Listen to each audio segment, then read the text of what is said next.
So we're going to start the skinny with the fallout from that security scare on the stage of Dancing with the Stars. Cheryl Burke, Ryan Lochte's dance partner, is speaking out about what happened as those protesters stormed the stage, as well as what happened after.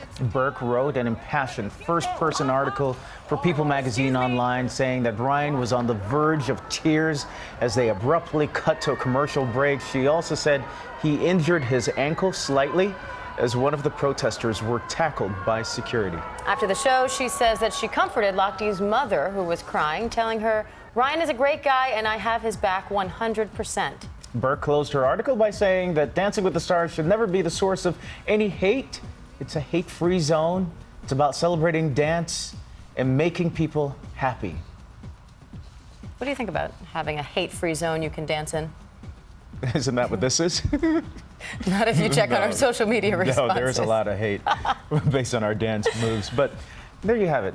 Hopefully that's the last of the Lochte story. We'll find out. All right, next, Bradley Cooper makes a confession to Michelle Obama on Ellen. First, we should say the First Lady really rocked it as a co-host on yesterday's episode, as Ellen took her shopping at a local CVS to help ease her re-entry into normal life from the White House. You remember when she first went into the office, that CVS was probably a Duane Reade. But now, the real surprise for Mrs. Obama came from surprise guest Bradley Cooper.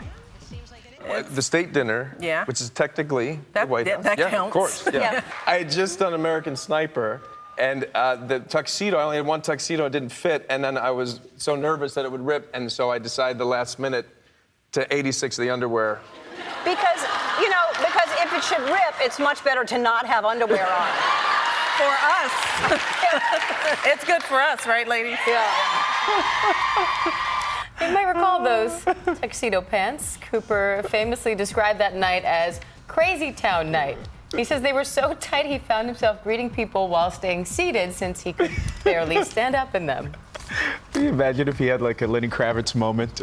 I would think that Bradley Cooper has just an entire closet full of lots of suits and tuxedos, or people that could handle that kind of thing. In all different sizes, apparently not.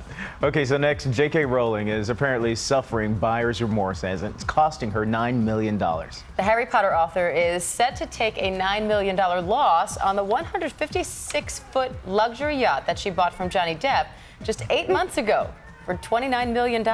It's a nice yacht. It requires a crew of 9, though, and features 5 cabins that can sleep 10 guests.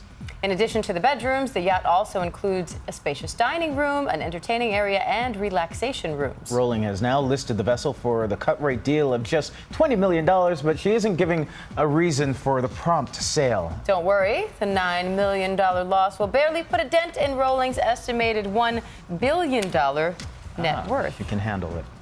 Maybe she thinks she needs a bigger boat. I believe so, perhaps. And finally, Broadway is getting set for the arrival of Groundhog Day. Not the actual day, but the new musical adaptation of the Bill Murray movie classic. It's currently wrapping up its critically acclaimed premiere in London at the Old Vic Theatre.